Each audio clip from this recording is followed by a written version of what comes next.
हमारे साथ श्री रघुनाथ तो किस बात की चिंता, हमारे साथ श्री रघुनाथ तो किस बात की चिंता।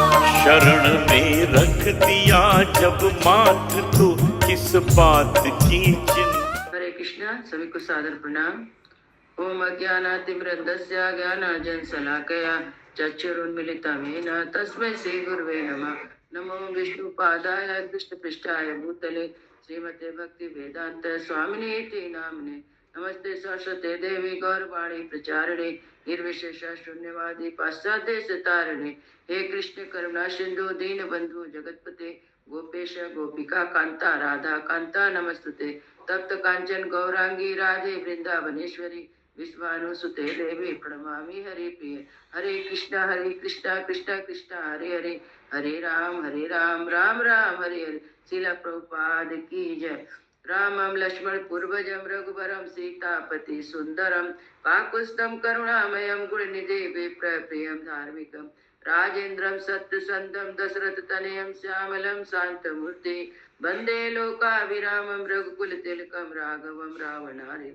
दक्षिणे लक्ष्मणोदन वामतो जानकी सुभा पुरतो मारुति यस्य तं नमामि रघुत्तमं।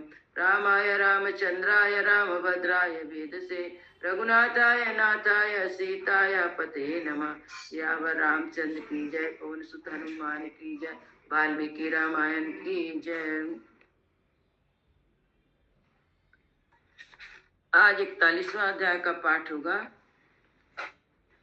40 अध्याय में था प्रसंग था कि ब्रह्मा जी के पास आके देवता लोग कह रहे हैं कि सगर के जो 60,000 पुत्र हैं वो धरती को खोद दे रहे हैं और बहुत से महात्मा तथा जलचारी जीवों का, जो जल में रहने जीव है, उनका वध कर रहे हैं। तो उनकी बात सुन के तब ब्रह्मा जी बोलते हैं कि देवगण, ये सारी पृथ्वी जिन भगवान वासुदेव की है वे ही कपिल मुनि रूप में अवतार लिए हैं और उन राजकुमारों को जलाकर वे भस्म करेंगे। ऐसा कहकर ब्रह्मा की बात सुनकर वो लोग देवता लोग जहाँ से आए थे वो लोग चले गए और यहाँ पर वो लोग पृथ्वी को खोद कर कहीं भी घोड़ा नहीं मिला तो अपने पिताजी के पास लौट के आ जाते महाराज सगर के पास और कहते हैं कि ना तो हमें कहीं घोड़ा दिखाई दिया और ना तो कहीं घोड़ा चुराने वाला दिखाई दिया, दोनों ही हमको नहीं दिखाए। तब अपने पुत्रों का बात सुनकर विश्वामित्र जी राम जी को संबोधित करते हुए कहते हैं, रघुनंदन। तब पुत्रों के वचन सुनकर राजाओं में श्रेष्ठ सगर ने उनसे कुपित होकर कहा, माने गुस्सा होकर बोले राजा सगर, जाओ फिर से सारी पृथ्वी खोदो और इन घोड़े के चोर का पता लगा, पूरा होने पर ही लौटना। बोले जाके पता लगा। ऐसा कहकर उन्होंने अपने बेटे को कहा। तब वे सब फिर वापस दोबारा वो लोग घोड़ा खोजने के लिए आते हैं और खोजते खोजते उन्होंने उत्तर दक्षिण पश्चिम फिर उसके बाद पूरब दिशा में आए और खोजते खोजते धरती को पूरब दिशा में आए तो उन्होंने देखा कि पूरब दिशा में कपिल मुनि बैठे हुए हैं, ध्यान में बैठे हुए हैं और उनके पास ही घोड़ा चल रहा है। घोड़ा को देखकर वो लोग हर्षित हुए और फिर जो अपने हाथ जो खोद रहे थे, जो हाथ में लोग के जो था सामान, खंती हल और नाना प्रकार के बीज पत्थरों के टुकड़े जो भी लोग के हाथ में थे वो सब सामान लेके वो लोग मुनि के पास दौड़े और कहते हैं, अरे खड़ा रहा, तू ही हमारे यज्ञ के घोड़े को यहाँ चुरा के लाया है। ऐसा कहकर वो लोग दौड़ते हैं तो कपिल मुनि उनकी बात सुनते हैं और एक हुंकार करते, उनके मुंह से एक हुंकार जैसा आवाज निकलता है। उस हुंकार से 60 के 60 जल के मर जाते हैं। उस हुंकार में अग्नि रहता है, उसे लोग 60 के 60,000 जलकर मर जाते हैं। और यहाँ पे अब 41वां अध्याय में आगे की कथा है। सगर की आज्ञा से अंशुमान का रसातल में जाकर घोड़ों को ले आना और अपने चाचाओं के निधन का समाचार सुनाना। अब जो उनका पोता अंशुमान उनके पास था, राजा सगर के पास, उनको भेजते हैं कि बहुत दिन हो गया, जाके देखो तुम्हारे चाचा लोग कहाँ हैं।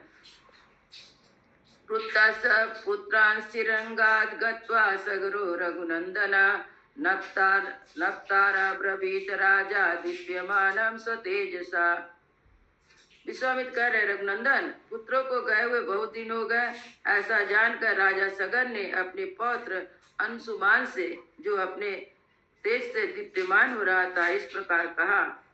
सूरश्चा कृतविश्चा पूर्वे तुल्यसी तेजसा पित्राराम गतिमान विच्चायेन चासोपवाहिता। वस्तु सूरवीर विद्वान तथा अपने पूर्वजों के तुल्य तेजस्वी हो। तुम अपने चाचाओं के पथ का अनुसरण करो और उस चोर का पता लगाओ जिसने मेरे यज्ञ संबंधी अश्व का अपहरण किया है। अंतर्भौमानि सत्वानि वीरवन्ति महन्ति च तेषां तु प्रतिघातार्थं सासिं गृहीष्व कार्मुक। देखो, पृथ्वी के भीतर बड़े बड़े बलवान जीव रहते हैं, अतः उनसे टक्कर लेने के लिए तुम तलवार और धनुष भी लेते जाओ। अभिवाद्यम तम हत्वा विघ्न करानपि सिद्धार्था सन्निवर्तस्व मम यज्ञस्य पारगाः। जो वंदनीय पुरुष हो उन्हें प्रणाम करना, और जो तुम्हारे मार्ग में विघ्न डालने वाले हो उन्हें मार डालना। ऐसा करते हुए सफल मनोरथ होकर लौटो और इस मेरे यज्ञ को पूर्ण कराओ। एवं मुक्तो अंशुमान सम्यक सागरेण महात्मना धनुरादाय खड्गम चा जगाम लघु विक्रम। महात्मा सगर के ऐसा कहने पर शीघ्रता पूर्वक पराक्रम कर दिखलाने वाले वीरवर अंशुमान धनुष और तलवार लेकर चल दिए।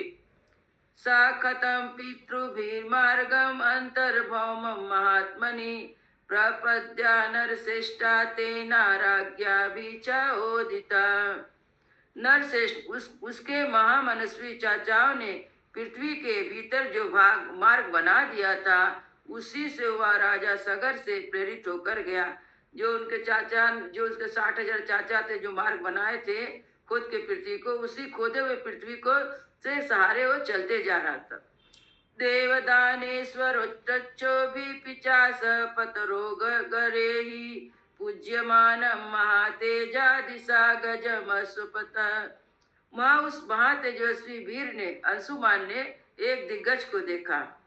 उसकी देवता, दानव, राक्षस, पिशाच, पक्षी और नाग सभी पूजा कर रहे थे। एक दिग्गज देखा तो उसको सब लोग पूज रहे थे।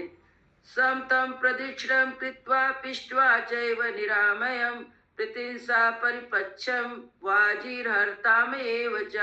उसकी परिक्रमा करके कुशल मंगल पूछने पर अंशुमान ने उस दिग्गज से अपने चाचाओं का समाचार पूछा तथा अश्व चुराने वाले का पता पूछा।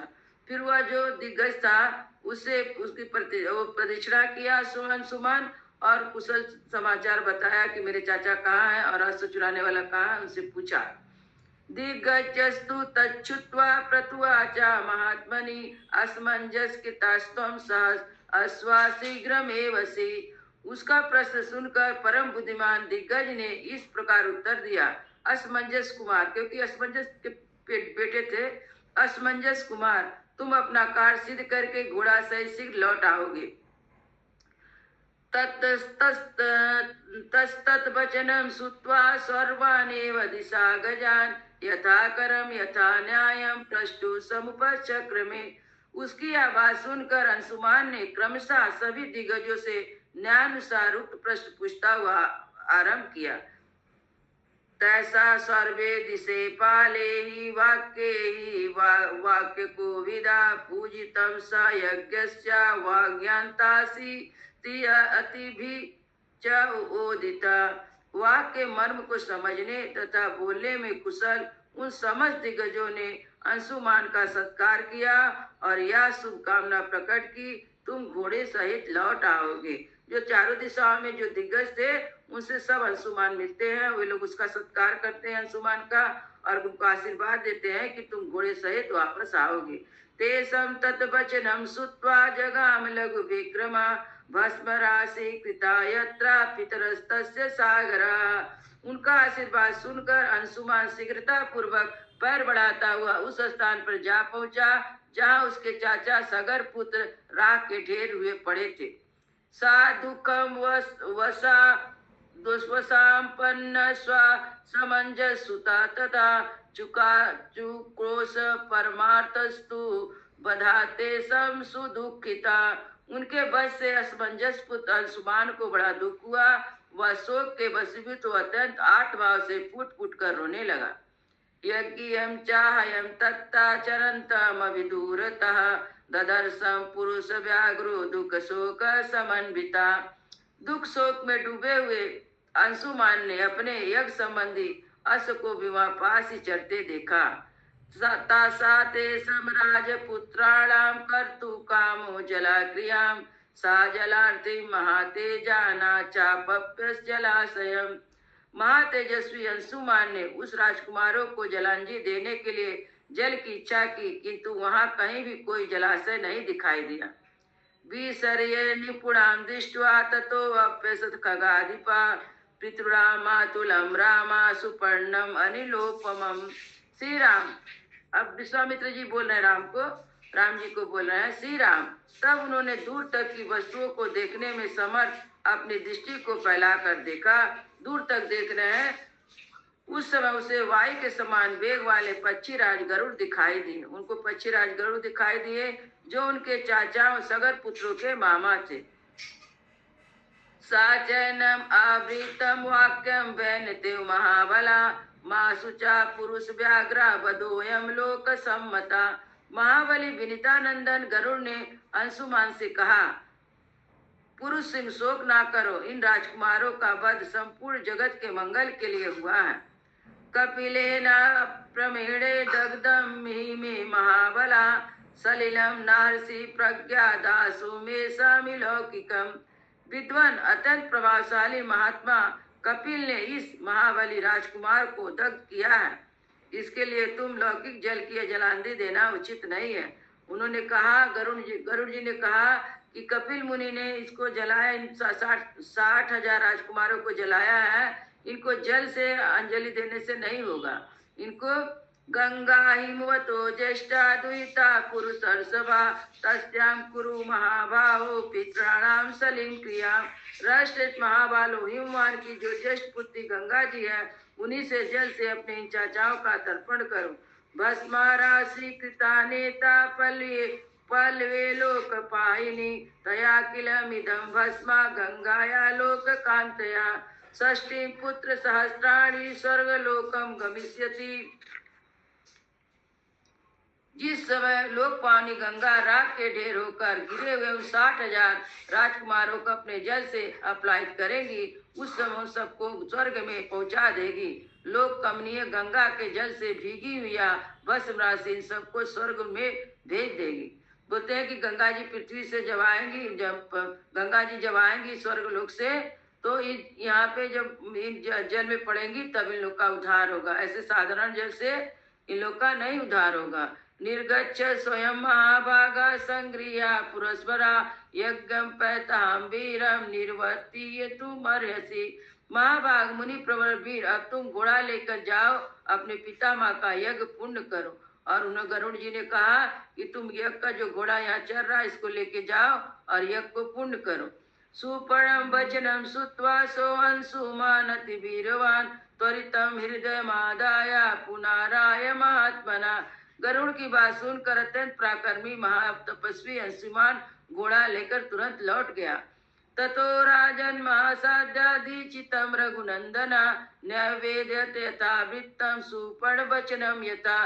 रघुनंदन, विश्वामित्र मुनि राम जी से कह रहे, रघुनंदन यज्ञ में दीक्षित हुए राजा के पास आकर उन्होंने सारा समाचार निवेदन किया और गरुड़ की बताई बात भी कह सुनाई। तच्छुत्वा घोर संकासम वाकम अंशुमतो निपा यज्ञम निर्वर्त्यामासा यथा कल्प यथा विधि। अंशुमान के मुख से भयंकर समाचार सुनकर राजा सगर ने नियम के अनुसार अपना यज्ञ विधिवत पूर्ण किया। स्वपुरे त्वं गच्छिम अनिष्टम यगो महीपतिम गंगायाश्चागमे राजा निश्चयम न्यायत गच्छता। यज्ञ समाप्त करके पृथ्वीपति महाराज सगर अपनी राजधानी को लौट आए। वहां आने पर उन्हें गंगा जी को ले आने में विषय में विचार किया, किंतु वे किसी तरह निश्चय पर ना पहुंचे। अगत्वा निश्चयम राजा कालेन महता महान सहस्राणि राज्यम कृत्वा दिवम गता। दीर्घ काल तक विचार करने पर भी उन्हें कोई निश्चित उपाय नहीं सूझा। 30,000 वर्ष तक राज करके स्वर्गलोक को चले गए। इतर्थे श्रीमद् रामायणे वाल्मीकि आदि काव्ये बालकांडे 1/4 सर्गा। इस प्रकार श्री वाल्मीकि निर्मित रामायण आदि काव्य के बालकांड में 41वां सर्ग पूरा हुआ। मंगल भवन मंगल हारी, द्रवहु सो दशरथ अजीर बिहारी। राम सिया राम जय जय राम। राम सिया राम जय जय राम। सियावर रामचंद्र की जय, पवन सुत हनुमान की जय, सब संतन की जय, सब भक्तन की जय। जय जय सीताराम।